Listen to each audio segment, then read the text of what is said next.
साहब वो तोशा खाना में और बुशरा बीबी को भी 14-14 साल सजा हो गई है, क्या कहते हैं? सजाएं बड़ी रवानी से फरावानी से हो रही है। ये सजाएं जो है ये बुनियादी तौर पे 8 फरवरी 2024 के लिए, उस दिन के लिए इनमें ये सजाएं बिल्कुल गैर कानूनी है, गैर आईनी है। इन्होंने मुअत्तल हो जाना है। जिस दिन पहले दिन ये पेश हुए किसी जज के बाद, वो इस्लामाबाद हाई कोर्ट से मुझे इतनी ज़्यादा तवक्को नहीं है, वो इसमें ताख़ीर ज़रूर करेंगे क्योंकि ये वो चीफ जस्टिस साहब का ज़रा रिकॉर्ड ही ऐसा, पर ये पहले दिन 15 मिनट के अंदर मुअत्तल होना चाहिए। कल जो सजा हुई है साइफर केस में, उसमें तो ऐसी बात हुई है जो कभी सुनी नहीं, कभी सोचा भी नहीं हो सकती। वो क्या कि जज साहब ने कहा है कि बड़ी जल्दी हमने ट्रायल ख़त्म कर रहे। क्यों कर रहे हैं? क्या आपकी कोई मजबूरी है? कोई मजबूरी वगैरह उनकी नहीं है, पर जल्दी ट्रायल ख़त्म करना है। और ट्रायल ख़त्म करने के लिए उन्होंने जो वकला हैं प्रोसिक्यूशन के, उनमें से 2 को सिलेक्ट करके कहा बेटा आप इधर आ जाओ, अब आप मुल्ज़िमों के आप वकील हो, और ये गवाह, ये प्रोसिक्यूशन के इस तगासे के गवाह हैं, इससे आप जिरा करें इस तरह जिस तरह आप मुल्ज़िमों के वकील हैं। ये किस तरह हो सकता है? ये तो mistrial, gross mistrial हो गया स्ट्रेट अवे, पहली बात। दूसरी बात यह है कि उसमें और इसमें भी जो मुल्ज़िम का दिफा है, जो स्टेटमेंट है, वो ली नहीं। वह इस्तगासे को आप मौका देते हैं वो अपने गवाहान पेश करें, उन पे जिरा भी आप उनके फ्रेंडली लॉयर से कराते हैं जो उनकी तरफ है। और फिर मुल्ज़िम को क्या जो 342 है ना, ये सेक्शन है 342, जिसके तहत मुल्ज़िम का बयान होता है। 340 है और 342, इसके तहत 342 में सारे उसको सवालात मौजू जो है उसके बारे में किए जाते हैं। ये 342 इसलिए है ना कि ये मुल्ज़िम का बयान, इस्तगासे का सारा मुकम्मल हो गया केस, अब मुल्ज़िम का बयान हो। अब मुल्ज़िम का बयान आया तो उसके बगैर बयान लिए हुए आपने उसको सजा कर दी। उसके 2 मराइल अभी निकाल दिया। एक मरला 382 का बयान, 342 का बयान, और दूसरा मरला कि उसने अपने गवाह जो पेश कर रहे हैं उसे दरखास्त देनी है कि ये मुझे ये रिकॉर्ड मंगाया जाए। अब कल के केस में जो कल था साइफर वाला, उसमें ना गवाह बनाने की ज़रूरत तो महसूस की जज साहबान ने डिफेंस के, सफाई के, ना मुल्ज़िम का शाह महमूद का तो सिरे से लिया ही नहीं, रिकॉर्ड ही नहीं किया। इमरान खान का जो रिकॉर्ड किया बयान, वो इन्होंने अपनी तरफ उससे पढ़ाया ही नहीं, उनको उसके दस्तखत ही नहीं है उस पर। अब ये तो चलने वाली बात नहीं है। लेकिन अफसोस इस बात पे हो रहा है कि ऐसे वकला भी हैं पाकिस्तान में जो एक तरफ एक पार्टी के वकला है और उनके साथ एसोसिएटेड है, वो आके जिरा करेंगे मुल्ज़िम की तरफ से अब इस्तगासे के दुआओं पे, और मुल्ज़िम को बगैर मौका दिए उसको सजा देंगे। ये दुनिया में कहीं तस्लीम नहीं की जाएगी। इससे जगज़ाई होगी पाकिस्तान की। इस पर जितने आर्टिकल बाहर लिखे जाएंगे सब जगज़ाई होगी कि ये कैसा मुल्क है जहाँ इंसाफ का ये पैमाना है कि मुल्ज़िम जाए को ये मौका ही नहीं दिया जाता। अब इससे असर हमारी मईशत पे पड़ेगा। कौन आएगा कहेगा कि मैं पाकिस्तान चलूँ और वहाँ जाके इन्वेस्ट भी करूँ, क्योंकि वहाँ तो अगर मैं मुल्ज़िम हो गया तो मुझे बगैर सुने, बगैर मौका दिए मुझे सजा भी कर सकते हैं। ये कुछ रियासतों की शोहरत बन गई भी है और वहाँ लोग ये वहाँ तफरीह के लिए भी सयाह भी कम जाते हैं। इसमें जो मैं समझता हूँ ज़रूरी चीज़ वो है, एक कि ये फाइल जल्दी हो और उसकी ये 8 फरवरी से पहले इसका फैसला हो, ये मर्तल करनी है कि इसको चल सकती है, ये 8 फरवरी से पहले होना चाहिए। दूसरी बात यह है कि जिन वकला ने किया है cross examination on behalf of Shah Mahmood and Imran Khan और वो टीम में रहे हैं इस्तगासे की, उनके खिलाफ तादीबी कार्रवाई होनी चाहिए। और जो ये 2 जज साहिबान हैं जिन्होंने ये फैसले दिए हैं 3 से 42 की स्टेटमेंट के बगैर, मौका सफाई को अपने सफाई में गवाह नाम बुलाने के, ये 342 में वो कहता है, उससे सवाल किया जाता है तुमको शहादत पेश करोगे, सबूत पेश करोगे और मुल्ज़िम को कहा जाता है। मुल्ज़िम इस केस में यकीनन कहता तोशा खाना के केस में कि मैं बिल्कुल पेश करूँ और मैं ये तलब कर रहा हूँ रिकॉर्ड, तोशा खाना का रिकॉर्ड जो जुनेजो साहब से लेके काकर साहब तक है वो आप पेश करें। अगर ये डिपार्टमेंटल प्रैक्टिस है, ये गौर से सुनिए, अगर ये डिपार्टमेंटल प्रैक्टिस साबित हो जाती है 50 साल के रिकॉर्ड से, ये इसी तरह होता रहा है, सारे वज़राए आज़म, सारे सदूर, सारे फॉरेन मिनिस्टर्स वगैरह तोशा खाना से इसी तरह गिफ्ट जो मिला उसमें अरबी ने आपके हाथ में दिया, आप वज़ीर आज़म हैं, आपने अपने मिलिट्री सेक्रेटरी को दे दिया कि इसका ज़रा तखमीना लगाओ क्या कॉस्ट, मैंने क्या पे करना है अगर लेना, क्योंकि गिफ्ट मुझे मिला है पर मैं ये जाएगा रियासत के ट्रेजरी में तोशा खाना में, वहाँ से मुझे बताओ। वो एक कमेटी बैठी है, कमेटी उसका फैसला करती है कि ये कीमत लगनी, वो जब कीमत लग जाती है वो बहुत कम होती है, ये अफसरशाही नहीं कानून ऐसा बनाया हुआ, वो अपने लिए भी वो कम होती है, वो आप देते हैं और आपको भी वो चीज़ हो जाए। अब आप उसके बाद बेचें उसको, जो मर्जी करें। मरियम बीबी ने एक BMW लेके बेची है तोशा खाना से, तो ये कोई मसला नहीं है कि बेच दी, मसला है कि ये क्या, ये प्रैक्टिस 50-60 साल से यही प्रैक्टिस चल रही है।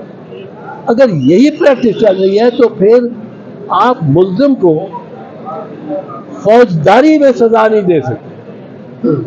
Criminal punishment is not a criminal act, law के खिलाफ भी हो जाए पर क्रिमिनल एक्ट नहीं है। क्यों कि क्रिमिनल एक्ट के लिए 2 जरूरी आंसर, एक मंजरिया, मेरा ज़हन हो कि मैं ये कैमरे तोड़ने लगा, और दूसरा मेरा उन कैमरों को तोड़ना, वो एक्ट है, ये मंजरिया, ये माइंड है। अब ये जब दोनों होंगे तो जुर्म होगा। ये हमारे इतने यहाँ फाजिल वकील खड़े हैं, किसी से पूछे। अब यहाँ तोशा खाना में अगर ये डिपार्टमेंटल प्रैक्टिस हो जाए, ये साबित हो जाए, ये हर कोई ये लेता गया बाहर से आया। तो साहब ये बताएं कि आपका ताल्लुक पीपल्स पार्टी से है, तो आप इमरान खान की इतनी हिमायत क्यों करते हैं, उनके हक में क्यों इस तरह की बात है? इमरान खान मेरा दोस्त है, इमरान खान मेरा दोस्त है, 60 साल से मेरा हमसाया है, 60 साल से हम हमारी दोस्ती है। और मैं ये आपको बताऊं, मैं ये समझता हूँ कि ये मेरी जमात को भी और नून लीग को भी, मौलाना फजल रहमान को भी, असफंदियार वली को भी, MQM वालों को भी ये सोचना चाहिए कि ये जो केस कंसीड कर रहे हैं हम to the establishment and the state, कि वो हमारी पॉलिटिकल पार्टी को ही तहलील नहीं कर सकते, तहलील नहीं कर सकते, वो उसको मुंतशर कर देते। तहलील वो नहीं कर सकते क्योंकि आर्टिकल 17 के अलावा कोई तरीका ही नहीं तहलील कर देते, और मुंतशर कर देते हैं 50 निशानों में। तो ये अगर आज एक पार्टी से हो रहा है, कल दूसरी से होगा, परसों तीसरी से होगा, किसी को नहीं है छोड़ेंगे। तो ये बात है, वरना मेरी कोई दुश्मनी तो नहीं है इमरान खान से। तो साहब ये बताइएगा कि आप पीपल्स पार्टी जो है वो पीटीआई के वोटर्स को कह रही है कि आप हमें वोट दें, आप पीटीआई के वोटर से तो वोट मांग रहे हैं, तो पीटीआई के जो लीडर्स हैं उनसे आप इत्तेहाद क्यों नहीं बनाते? देखो बात यह है कि वोटर से वोट मांगना दो तरह है। पीटीआई का वोटर कोई, नून लीग के वोटर को भी हम अपनी तरफ राग़िब करना चाहते हैं। उनको कहते हैं ये चौथी मरतबा यही शक्ल आ गई है, ये मतलब है वो मियाँ साहब की तो शक्ल से शिकस्त खुर्दगी नजर आ रही है। तो ये तो हम उनके भी मानते हैं। वोट मांगना हर किसी का, हर वोटर से हक। और पीटीआई के लीडर से आप क्यों नहीं इत्तेहाद करते? आप कह रहे हैं कि आप पीटीआई के वोटर्स को कह रहे हैं कि आप नून लीग को वोट ना दें, पीटीआई का वोटर अपना वोट ज़ाया ना करे, तो आप फिर पीटीआई से इत्तेहाद करके नून लीग का मुकाबला करें? नहीं, ये पॉलिसी है हमारी। हम आप डिक्टेट करेंगे हमारी पॉलिसी? मेरी पार्टी की ये पॉलिसी है कि हम इस मामले में कोई इत्तेहाद किसी से नहीं कर रहे, ना नून से कर रहे हैं पीटीआई के खिलाफ, ना पीटीआई से कर रहे हैं नून के खिलाफ। हमारा कैंडिडेट एक बड़ा एक ही कैंडिडेट है जो कि बात कर रहा है मंशूर पे, इश्यूज पे, गुर्बत पे, महंगाई पे, बेरोजगारी पे, और एक ही कैंडिडेट है जिसका चेहरा जरा बशाश नजर आता है। ये नून वाले तो मेरा ये सवाल है कि आप इमरान खान के दोस्त आपने बताया, तो आप समझ रहे थे कि इमरान खान इसका रजिस्ट कर देगा 14 साल 10 साल की सज़ा, और फिर काजी साहब या जो मौजूदा सिस्टम है, आप इससे कितने मुतमईन हैं इंसाफ के हवाले से कि आइन और कानून के मुताबिक फैसले हो रहे हैं? या मैं क्या खड़ा कह रहा हूँ, ये दूसरा सवाल तो आपका मैं रद्द कर, मेरा पता हो लग गया। दूसरी बात, पहली बात जो आपने कही है कि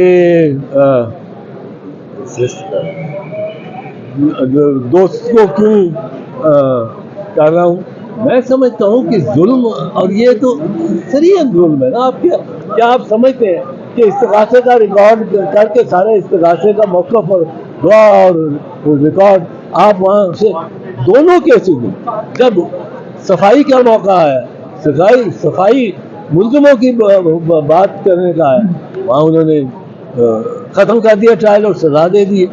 ये किस तरह फेयर है? अच्छा, मौजूदा इंतखाबात जो हैं इसकी क्रेडिबिलिटी कितनी है, और जो हुकूमत इसके तराजू में बन के आएगी, आप क्या समझते हैं कि अब वो अपना टेन्योर पूरा कर पाएगी या नहीं? देखो, ये तो डंग टपाऊ कर रहे हैं। इस वक्त इनके ज़हन में है कि 7 फरवरी को इमरान खान को जेल में, सिर्फ जेल में नहीं होना, ये लेवल प्लेइंग फील्ड की डेफिनेशन 5-10 जलसों में मरियम बीबी ने की। आपको याद होगा 2 साल 1.5 साल का वो कहती थी, उनको पूछा जाता था कि मियाँ साहब कब आएंगे, कहती थी मियाँ साहब आएंगे, इलेक्शन होंगे, 90 दिन में नहीं होंगे पर इलेक्शन होंगे, मियाँ साहब आएंगे। जब लेवल प्लेइंग फील्ड होगी, लेवल प्लेइंग फील्ड कब होगी? जब फितना गिरफ्तार होगा, फितने को लंबी सजा होगी, फितने के लोग जो हैं और पार्टी वो तितर बितर होगी, फिर मियाँ साहब आएंगे और फिर इलेक्शन। अब वो टाइम लाइन मियाँ साहब ने दी हुई है। अब मियाँ साहब सोच रहे हैं कि इमरान खान को कोई अगर सजा नहीं होती तो 7 फरवरी वाले दिन इनका वोटर तो बड़ा पैपअप होके जाए, इसलिए उसको दबाव में डालो और वो समझे सजा हो गई और मेरे लीडर को, और अब तो नवाज शरीफ नहीं आना है, सारा कुछ उसके हक में, और वो अपना वोट क्या मैं ज़ाया नहीं करता, मैं नवाज शरीफ का। जो इनको फिक्र हुई कि वो वोटर ने इस तरह नहीं किया अभी तक, अब ये भी दबाव डालने की कोशिश। अब अगर तो वोटर दब जाता है पीटीआई का और वो घर बैठा रहता है, वोट नहीं करने जाता, कि वहाँ तो पकड़े गया तो सजा सालों में है, महीनों में नहीं है। और बड़ी हमारे साथ मैं इसमें नहीं जाता, तो फिर तो ये कामयाब। पर अगर इसके बरक्स हो गया एक जज्बा कि अब तो खान को इन्होंने 10 साल सजा दी है और मैं बरी कराना है तो मेरे वोट नहीं कराना और मैंने जरूर जाना, भाई से भी भाभी से भी लड़ के मैंने जरूर जाना, अगर ये जज्बा पैदा हो गया तो फिर तो ये इनका काउंटर तो साहब 8 फरवरी को आने वाली हुकूमत कितना अरसा चल सकती है आपके नजदीक? अच्छा सर, इसमें ये भी ऐड कर लें कि बिलावल भुट्टो को आप वजीर आजम देख रहे हैं कि अपोजिशन लीडर देख रहे हैं? भाई मैं तो वजीर आजम ही देखना चाहता हूँ उसको। सच्ची बात है, मेरी पार्टी का चेयरमैन है और मैं समझता हूँ जो चॉइसेस हैं, नवाज शरीफ इस वक्त, शहबाज शरीफ, कोई दीगरान, कोई बात ले लें, इस वक्त अब चॉइस इमरान खान तो नहीं है, उसको बीच में छोड़े, पर फिर भी सब में चॉइस है। ये बिलावल अपने आप को जिस तरह कंडक्ट किया है, जिस तरह उसने ये इलेक्शन टूर कर रहा है, जगह जगह जा रहा है, जो बातें कर रहा है, जो दलाइल दे रहा है, उसने जो मुनाजरे के लिए मियाँ साहब को चैलेंज किया है, क्या बात है उसकी। वो चैलेंज जो किया है, मैं कहता हूँ अब वो मियाँ साहब आए, अब वो कतरा रहे हैं उससे इधर उधर, ये मियाँ साहब को गुंजरों में बांध देगा। बिलावल के साथ करके देख ले मुनाजरा। तो सब 8 फरवरी के इलेक्शन का बताइए कितनी अरसा ये ओ हुकूमत चल यार, सकती है? ये हुकूमत इस पाकिस्तान में माजी के अलावा कोई पेशीन गोई नहीं की जाती। तो साहब ये इलेक्शन जो है ये खत्म हो गया। अब इलेक्शन कोई नहीं है। इलेक्शन सिर्फ इसलिए कोई नहीं कि इमरान खान को सजा होगी, इलेक्शन इसलिए खत्म हो गया है कि आप जो नॉमिनेशन पेपर फाइल करने जा रहा है उसके नॉमिनेशन पेपर ठीक है। मैं आरओ के सामने यूँ खड़ा हूँ, इधर मेरे ताईद कुनंदा और नामजद करने वाले वो खड़े हैं, और एक को उठा के वहाँ से चिट कपड़ी उठा के ले जाते वो आरओ के सामने। तो ये इस किस्म ये इलेक्शन कहाँ रह गया। शोएब साहब, पंजाब जो है वो नून लीग की सियासत का किला समझा जाता है और बिलावल भुट्टो ने अब जो है वो कदम रखा है पंजाब की सियासत में। इस मामले को किस तरह देखते हैं और क्या बिलावल भुट्टो जो है वो इस किले में अपनी सियासी स्पेस बना पाएंगे, या आप समझते हैं कि ये 2024 की वो अगली बात है? बिलावल ने जितनी तकरीरें की है पंजाब में और पंजाब के बाहर, बिलावल ने जिस तरह की अकोमोडेशन दिखाई है, जिस तरह की शाइस्तगी दिखाई है, कोई गाली वाली नहीं दी, कोई ऐसी सियासत नहीं थी कि मुझे क्यों निकाला। मैं भी 2-3 दफा निकाला गया। वो मातम उस पर नहीं कर रहा कि पीपल्स पार्टी को 1990 में क्यों निकाला था, गलत निकाला था, और पीपल्स पार्टी को 1993 में क्यों निकाला था, गलत निकाला था। 96 में 6 नवंबर 1996 क्यों निकाला, गलत निकाला था। तो वो ये नहीं रोना धोना नहीं डाला, वो निकल के एक कैंपेन में निकला है जिस तरह कैंपेन में निकलना चाहिए, और वाहिद शख्स है जो विगरस कैंपेन कर रहा है और वो दिल जीत रहा है। वो पंजाब में स्पेस बना लेगा। वो बिल्कुल पंजाब स्पेस क्या बना लेगा, पंजाब होगा ही। यार तुमने बहुत कर ली। पार्टी को मेजोरिटी मिलने जा रही है या मखलूत हुकूमत बनेगी? पाकिस्तान में माजी के अलावा कोई पेशिंग गोई की नहीं जा सकता, कोई पेशिंग नहीं जा सकती कि किसी के 2/3 की मेजोरिटी आई हो। ये तो अब घबराए हुए गवर्नमेंट सदाएं दिलवा रही है, दबाव डाल रही है, ये गवर्नमेंट की नाकामी है। जब ये बता दें कि इंतखाबात का सीज़न है और तमाम पार्टियां जो हैं वो बता रही हैं कि हमने ये किया और ये करने का प्रोग्राम है, मंशूर भी आ रहे हैं और अपने बता भी रहे हैं कि हमने ये अपने माजी में जो इक़्तिदार में तो ये किया। तो 74 साल में अगर इतने काम हुए हैं तो ये बेड़ा गर्क जो है मुल्क का, ये किस पार्टी है? नहीं, मैं तो ये इसको और तरह कहता हूं। पाकिस्तान के 135 अरब डॉलर का कर्जा है, बैरूनी कर्जा 135 अरब डॉलर का कर्जा है बैरूनी। 80 खरब रुपयों का कर्जा है डोमेस्टिक। 80 खरब रुपया जो अंदरूनी अपने बैंकों से लेके कर रहा, और 1 अरब 135 अरब रुपए का कर्ज है जो बैरूनी। मुझे आप बताएं, कराची से लेके पेशावर तक चले, कोयटे से लेके लाहौर तक है, कोई चीज आपको नजर आती है जो इतने पैसे की हमने कोई बनाई हो?